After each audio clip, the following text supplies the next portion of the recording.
สบายดีทุกคนวันนี้เขาจะมาพาไป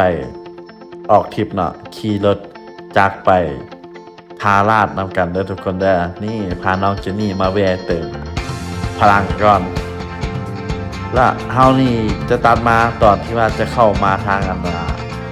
ทาราดเลยเด้อหน้าทาราดเลย เพราะว่ามันใช้เวลาโดนแหงแล้วก็เขาจะมาแวะจุดชมวิวที่ว่าอยู่หน้าเขื่อนมาเราต้องในแวะคือเกือบป่าอยู่หน้าเขื่อนเนาะทุกคนเนาะแล้วก็วิวมันก็สิประมาณเลยทั้งหน้าเขื่อนเฮาแล้วก็ถ่ายรูปถ่ายวิดีโอเก็บไว้เนาะหลังจากนั้นเราก็จะมาเบิ่งป่าโอ้ป่าในโคตรหลายเลยทุกคนบ่ฮู้ว่าป่าหยังเด้อสำหรับค่อยก็คิดว่าหลายไปฮู้แล้วคอมเมนต์มาแน่ว่าป่าเนี่ยเขาเลี้ยงป่าหยังเนาะให้อาหารป่าว่าซั่นต่อมาเราจะตัดขึ้นมาเบิ่งวิวอยู่ถึงเขื่อนกันเลยเนาะทุกคนเนาะมันก็สิประมาณนี้เลยวิวโคตรงามเลยเบิ่งวิวภาพนี่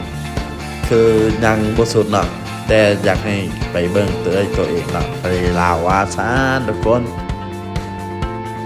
มาน้องจินนี่ก็ยิ้มใส่กล้องแป๊บนึงเห็นว่าแล้วเขาก็เข้ามาในตู้ทราดเลยเนาะตู้ที่ว่าเขาขี่แพลงแพเนาะแล้วก็เขาจะมาพักผ่อนกินข้าวที่นี่แป๊บหนึ่ง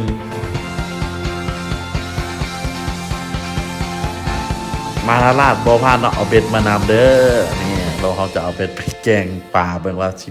พอได้ต้มแรงบ่เขาก็มาฮอดเฮือนแพเนาะที่ว่าเบิ่งวิวทิวทัศน์ที่ว่าสวยงามมากเลยทุกคนนี่หลังจากนั้นครับก็มาพาน้องเจนนี่ซิดเบ็ดเนาะซิดเบ็ดเพื่อเอาป่ามาปิ้งกินเพิ่นว่าแต่ว่ายังบ่พอซ้ำใดนี่เพิ่นก็รับปุ๋ยไปเลยเมื่อยแฮงในการขี่รถมาแต่อ่างน้ำหุ่มหาทาราดทุกคนเด้อหลังจากที่เราพักผ่อนกินข้าวแล้วเราก็เตรียมตัวขี่เจ็ตสกีเนาะนี่น้องเจนนี่ก็ถึกใจแฮงเลยเพิ่นว่าบ่ได้ขี่จักเทื่อพาเพิ่นมาขี่ครั้งแรกเด้ออยู่นี่เด้อราคาบ่แพงเนาะราคาเนาะเริ่มต้นที่3 ล้านขึ้นไปเด้อทุกคนเด้อแล้วแต่ผู้ใดสิต่อรองได้เนาะ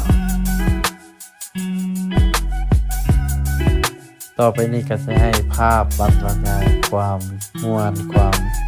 มันกันเลยเด้อทุกคนเด้อไปกันเลย